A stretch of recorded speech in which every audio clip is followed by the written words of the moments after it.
Olá, tudo bom? Nós chegamos à marca de mais de 100 inscritos em nosso canal. Eu queria agradecer você que tem nos ajudado e agora nós seguimos para os 200 inscritos. E em virtude de termos passado da marca de 100, nós estamos lançando a caneca ZKK, o Curioso. É uma caneca linda, hein? Ok? Muito obrigado para você que tem nos ajudado e continue a dar o seu like, continue a mandar o nosso canal para outras pessoas, a divulgar o nosso canal, tá? Será muito importante para a gente e vamos ter mais inscrições, vamos trabalhar por mais inscrições. E hoje o nosso assunto é muito polêmico. Nós vamos falar de uma polêmica que tem provavelmente uns 1.500, 2.000 anos.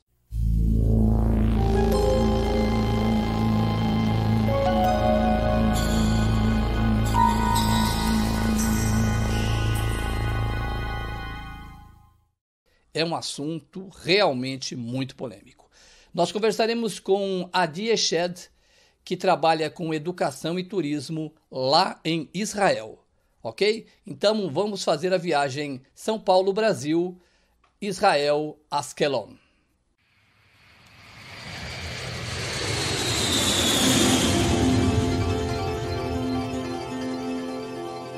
O meu entrevistado já está na tela.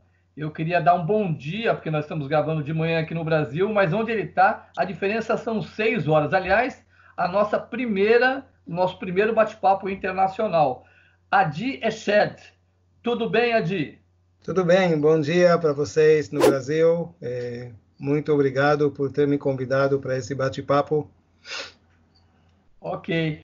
O Adi, ele trabalha no mercado de turismo e educação aí em Israel, não é isso, Adi? Exatamente. Exatamente. Então, é lógico que com toda a bagagem que você tem, com todo o conhecimento, vai ser muito importante para a gente falar um pouquinho dessa disputa, porque eu vou falar o meu posicionamento aqui no Brasil. Eu tenho 58 anos, eu trabalhei desde 1976, quer dizer, mais de 40 anos no rádio. Então eu ouço falar do conflito judeu-palestino a vida toda. Então a gente ouve de um lado, ouve de outro. Então por isso é que a intenção até de fazer esse bate-papo, para a gente entender um pouco de uma pessoa que é uma pessoa, embora seja um palestino, embora seja um israelense, um judeu, então ele é um cara que tem uma visão muito aberta. Isso é muito importante. Não é verdade, Adi? Você está falando nesse momento perto da cidade de Askelon, que é na faixa de Gaza. Posiciona para a gente, porque quando falo em faixa de Gaza, eu me lembro, na minha cabeça já vem um limite onde de um lado estão mísseis palestinos e do outro está Israel. É mais ou menos isso. Fale um pouco para a gente de onde você mora exatamente. Então, o litoral de Israel, o litoral mediterrâneo de Israel, tem 195 quilômetros de extensão. Okay? Lá em cima é a fronteira no norte com o Líbano, embaixo é a fronteira com a faixa de Gaza. A cidade de Ashkelon é a primeira cidade ao norte da faixa de Gaza, tá? Mais ou menos 12, 14 quilômetros da faixa de Gaza, que é uma fronteira atualmente, porque do lado de lá, dentro daquela faixa de Gaza, atua aquilo que a gente chama de Autoridade Palestina, ok? Um órgão que foi montado no início da década de 90 para governar, para controlar os territórios palestinos. Ok. Primeira coisa importante, eu vou avançar um pouquinho, porque depois a gente vai voltar lá na história para a gente entender um pouco da onde começa, ou se a gente consegue ver onde começa esse conflito. Primeira coisa que a gente teve um papo antes de gravar, a gente bateu um papo antes, aliás, um papo que ficou grande demais, porque é muita informação que você tem. O nome, por exemplo, quando eu penso em Israel e Palestina, Palestina seriam os islâmicos, né? Seriam o povo que, teoricamente, seria o povo contrário. Mas Palestina não é... A Palestina tem a ver com Israel, exatamente. Explica um pouquinho do começo do nome Palestina e de onde surgiu. Então, a gente vai ter que voltar mais ou menos 1.800 anos atrás para o século II, o período que o Império Romano controlava toda a região, e esse Império Romano, vamos dizer assim, oprimiu aquilo que eram as comunidades judaicas daquela época, e estas comunidades daquela época fizeram algumas revoltas contra o governo romano. Na primeira revolta, os romanos destruíram o templo de Jerusalém, o famoso templo.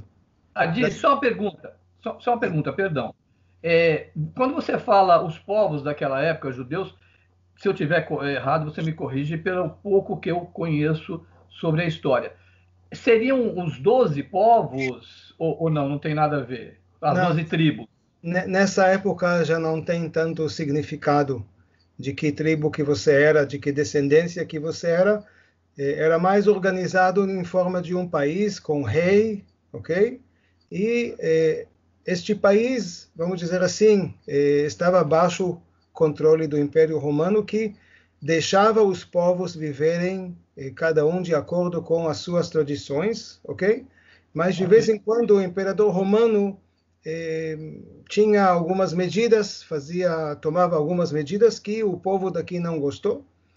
E na segunda revolta, para, vamos dizer assim, descaracterizar aquilo que era a Judéia daquela época, esse era o nome do país, o governo romano muda o nome, ok? A partir de agora vocês não vão ser mais chamados Judéia, tá? Perderam a sua identidade, vão ser chamados Palestina, ok? Relembrando aquela parte do litoral onde os filisteus se assentaram 1.300 anos atrás, antes. Tá? Ainda era conhecido aquele nome Filisteu, e aí virou Filisteia, e ao longo dos anos virou Palestina.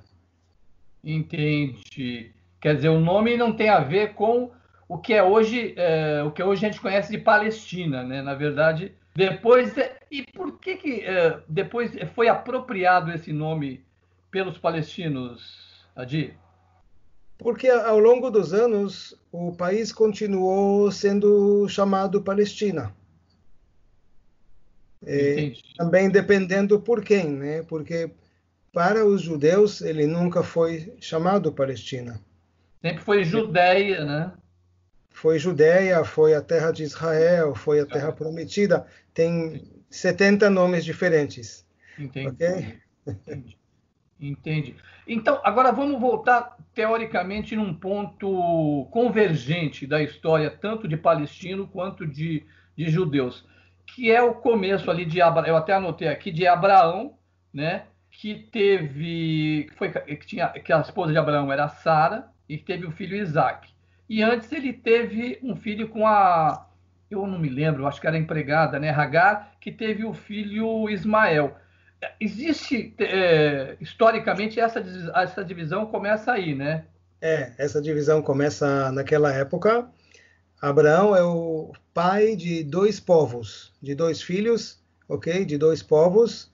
Ismael, de acordo com os textos sagrados islâmicos, é o pai do povo muçulmano, enquanto Isaac é o pai do povo judeu. Ah, entendi. Somos primos. Ah, então há no começo uma convergência, né? Na verdade, um ponto de convergência. Mas essa divisão a partir de Isaac e a partir do outro filho, Ismael. Perdão, do Ismael, desculpe, de Ismael, você não começa aí nenhuma disputa, né? Isso nós estamos falando de 1.500 anos antes de Cristo, né? Você está tocando num tema muito delicado. E por quê? Diz a Bíblia que Sara não conseguiu ter filhos com Abraão. Então ela mesma ofereceu a escrava dela para o seu marido. Agar. Okay? Agar. A questão é o que exatamente era uma escrava naquela época. Se a palavra escrava tem o mesmo significado que nós hoje entendemos, ok? E era muito comum, porque 3 gerações depois, ok? A Leia, esposa do terceiro patriarca Jacó, tá? Depois de ter dado filhos para ele, ainda ofereceu a escrava. Entendi. Entendeu?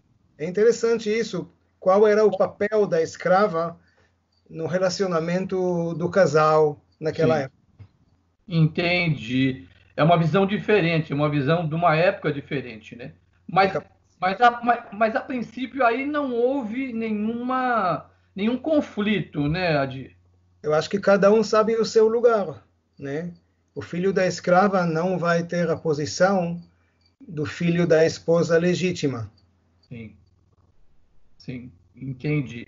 E aí a gente segue, até você me passou um roteirinho aqui muito bacana, você segue a vida, né? Você passa no livro que eu conheço, né? O livro de Reis, depois vem Salomão, aí você tem todo um tempo que passa com uma convivência, né? Eles viviam juntos, ou viviam separados, como é que era geograficamente isso?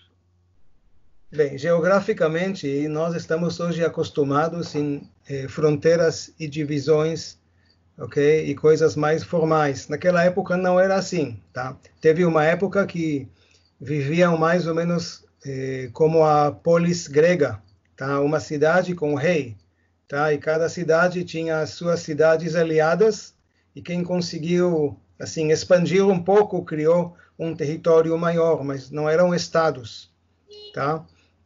A primeira organização estadual, pelo menos na história judaica, é a época dos reis, que conseguiram juntar as 12 tribos, baixo um reinado com capital que era Jerusalém, declarada pelo rei Davi.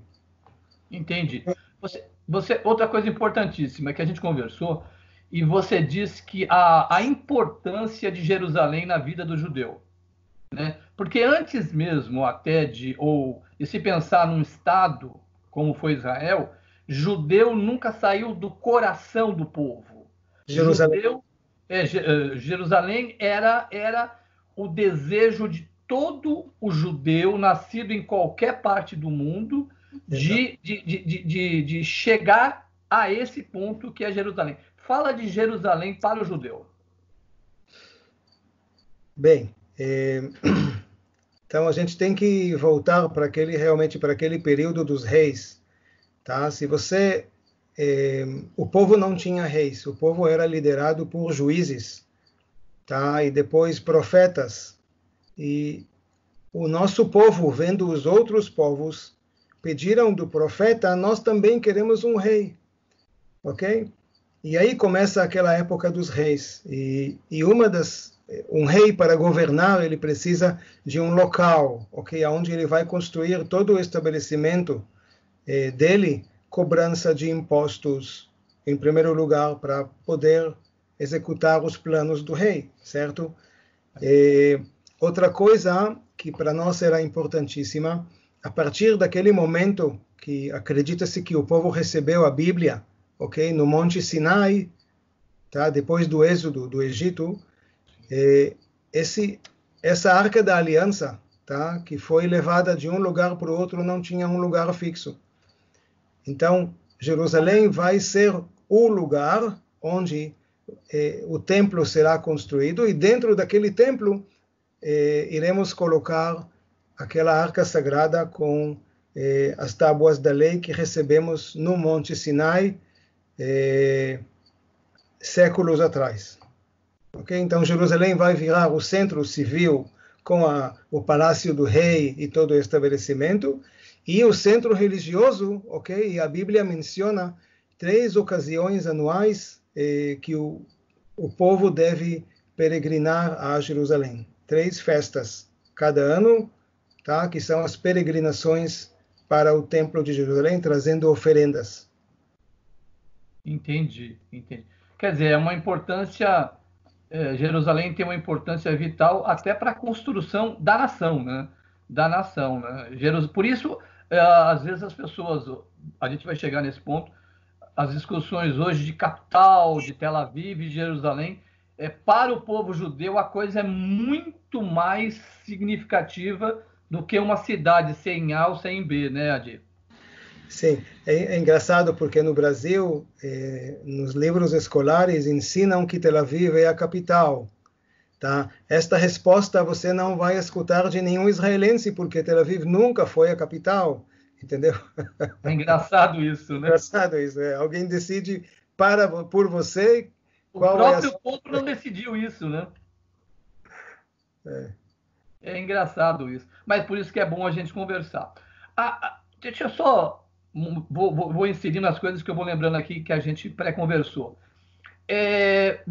Você, teoricamente, mora, que é perto da cidade de Askelon, próximo à faixa de Gaza, que, até onde a gente sabe, é um lugar quentíssimo de conflito, de jato passando, provavelmente muitas vezes mísseis passando. Mas quando eu comecei a conversar com você na primeira conversa, você se referiu aonde você mora. Eu até achei que o nome fosse Paraíso.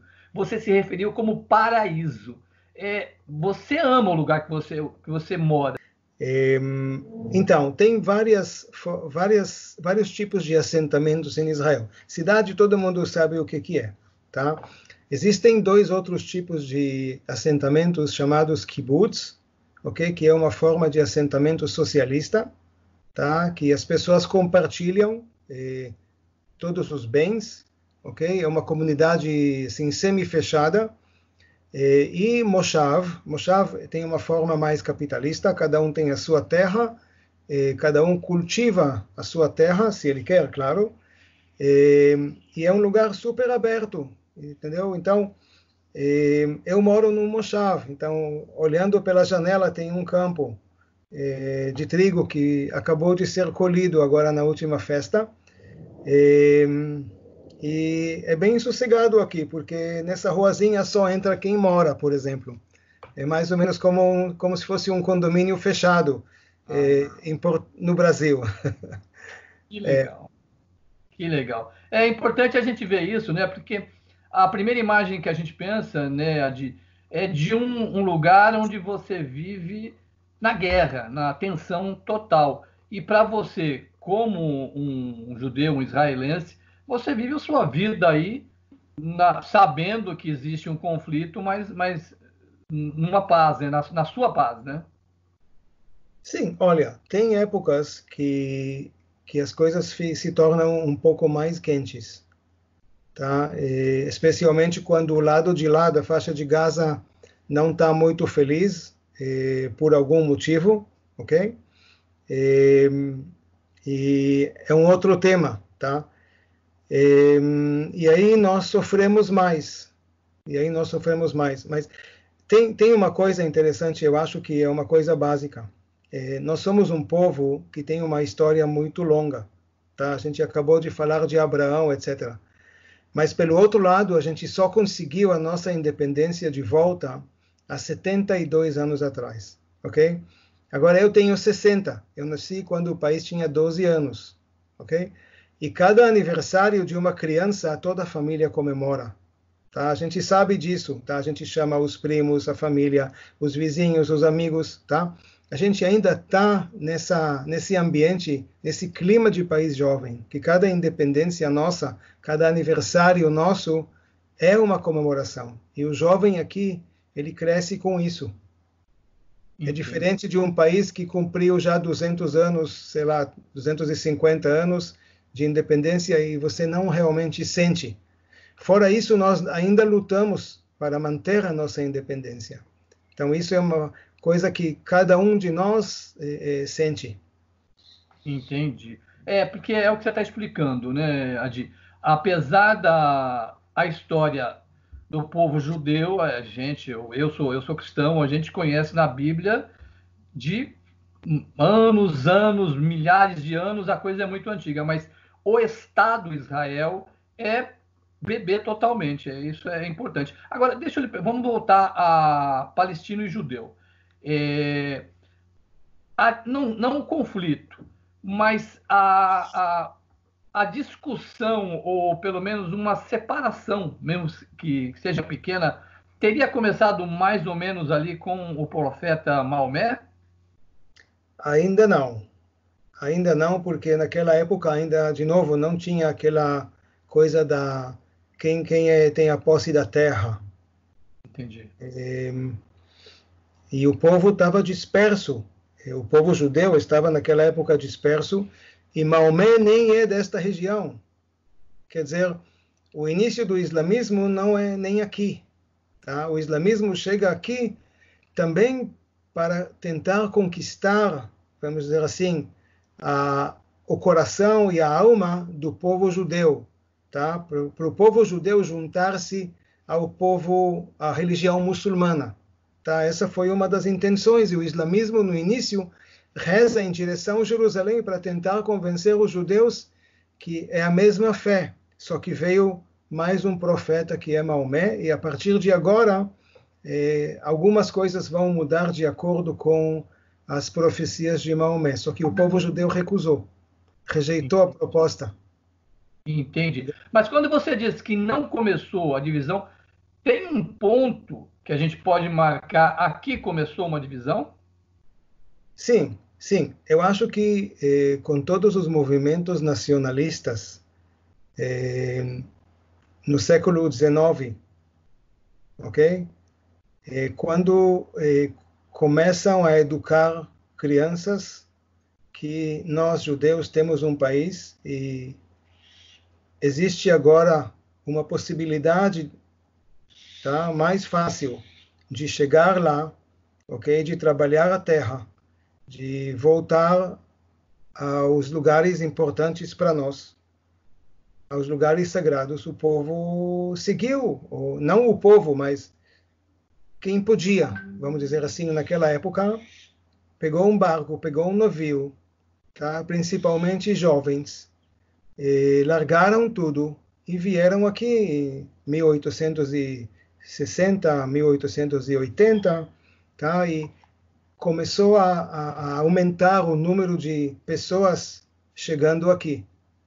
Tá? Agora, quem estava aqui era era Império Turco, Otomano, que não tinha no foco essa parte chamada Palestina. Era mais uma dos territórios governados por eles. Tá?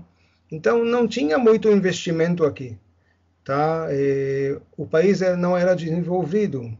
Aí chegam aqui os jovens naquela época e falam assim: tem uma região pantanosa, tá? Com muitos pântanos, vamos drenar os pântanos, vamos cultivar a terra. E eles pensaram que no lugar que hoje passa o arado, no futuro passará uma fronteira do nosso país, do país que nós vamos estabelecer. Tá?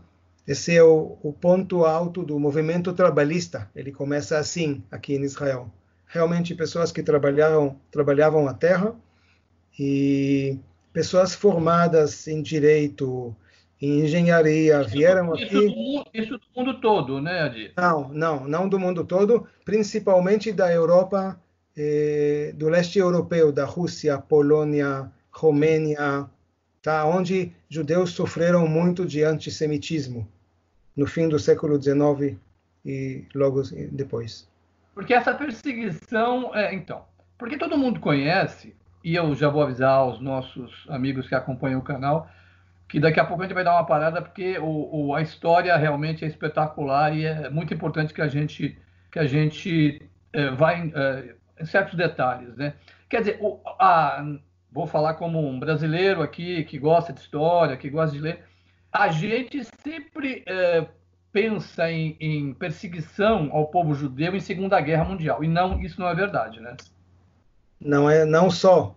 Esse foi infelizmente, O ápice. o ápice, mas o povo sofreu de perseguições o tempo todo. Entendi. É uma coisa que é bem antiga. Aí a gente começa. Você me falou uma palavra que eu sempre ouvi, e eu vou te perguntar. Você é um conhecedor de história, da história do povo, da região. O que é o sionismo? Então, vamos fazer assim uma divisão pequena. Tem judeus que moram fora daqui, em todos os países que você pode imaginar, naquela época, inclusive no Brasil, tá? E tem os judeus que permaneceram aqui, que nunca foram exilados, ok? E eles vivem em comunidades urbanas, principalmente em 4 cidades que são consideradas 4 cidades sagradas. Eles moram também em povoados junto com os árabes. Quais Tá? são as cidades, Adib? A cidade de Hebron, onde fica o túmulo dos patriarcas e as matriarcas. A cidade de Jerusalém, a gente já falou. E 2 cidades que ficam no norte de Israel. Uma à beira-lago, chamada Tiberíades, e a outra no alto da Galileia, chamada Safed, ou Tzfat. E em volta destas cidades tem pequenas comunidades que vivem como os árabes, com os árabes e como os árabes. Eles cultivam os mesmos cultivos, eles compartilham as mesmas ferramentas de trabalho, eles são convidados um para o casamento do outro, ok? Só que cada um tem o seu lugar, o seu templo para rezar, os seus costumes, e existe convivência, ok? Não havia respeito, né? Havia respeito, sim. Entendi. Havia respeito. Eles falavam árabe como os árabes falam árabe. O judeu falava hebraico. O judeu falava hebraico, mas o hebraico sempre foi considerado um idioma sagrado. Assim que ele era usado muito para reza e menos no dia a dia. No dia a dia, nessa época, o judeu ele falava alguma língua específica ou dependendo da região, Adib? Dependendo da região. O judeu daqui falava muito árabe, o judeu da Europa falava o dialeto alemão chamado Yiddish, e o judeu que era descendente de judeus que foram expulsos da Espanha e de Portugal falava ladino. Ladino vem da palavra latim, que é um espanhol misturado com hebraico, que é o idioma que falava na casa do meu pai, por exemplo. Ah, que legal, que legal. E aí nós estamos nos aproximando de 1900, da Primeira Guerra Mundial, né? Sim. Aí o que acontece na Primeira Guerra Mundial, Adib? Então, já tem o movimento sionista, que é um movimento que apoia o retorno ou a chegada dos judeus que moram fora para o Estado de Israel. E essa região, tá, que era a periferia do Império Otomano, é conquistada pelo superpoder chamado Grã-Bretanha ou Inglaterra. Eles tinham um interesse econômico fortíssimo aqui. Tá? Eles queriam o petróleo do Iraque, eles procuravam urânio no deserto e outros minerais. Inclusive colocaram um oleoduto que saía do Iraque, ok, e levava o petróleo até a Baía de Haifa, no norte de Israel. Tá? Ou seja, as refinarias de Israel de hoje são do período dos ingleses ainda. Tá? Só que hoje não chega mais óleo do Iraque. É o óleo que a gente importa.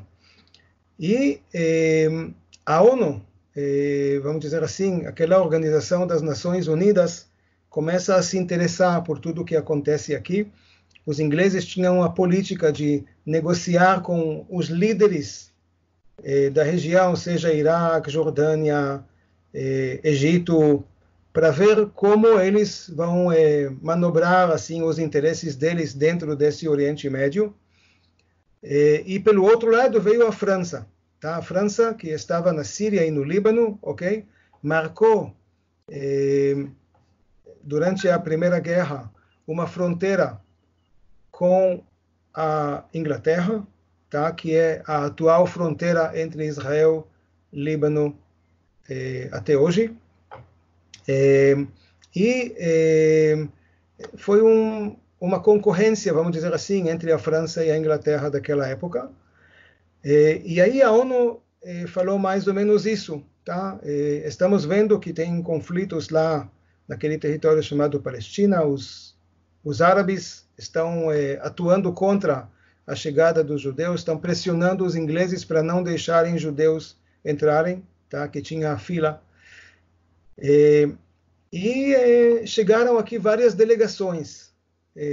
Logo depois da Primeira Guerra Mundial, americanos, ingleses, outros países, para tentar resolver e ver como dividir essa terra da Palestina entre os dois povos. Ok? Entendi. Adi, vamos fazer assim.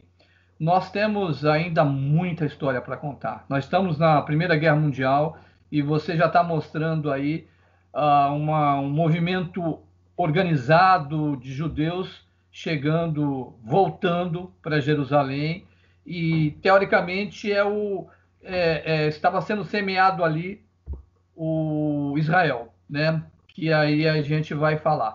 Vamos encerrar a primeira parte da nossa entrevista sobre Israel, sobre o conflito entre palestinos e judeus, e no próximo programa voltamos a conversar. Por enquanto, muito obrigado, viu, Adi? Muito obrigado, Cacá. Muito obrigado. Abaixo você deixa os seus comentários e as suas possíveis dúvidas, ok? E também, se você puder, faça a inscrição se você ainda não fez e dê o seu like, tá bom? No próximo vídeo nós continuaremos a falar desta polêmica relação entre judeus e palestinos. Até lá!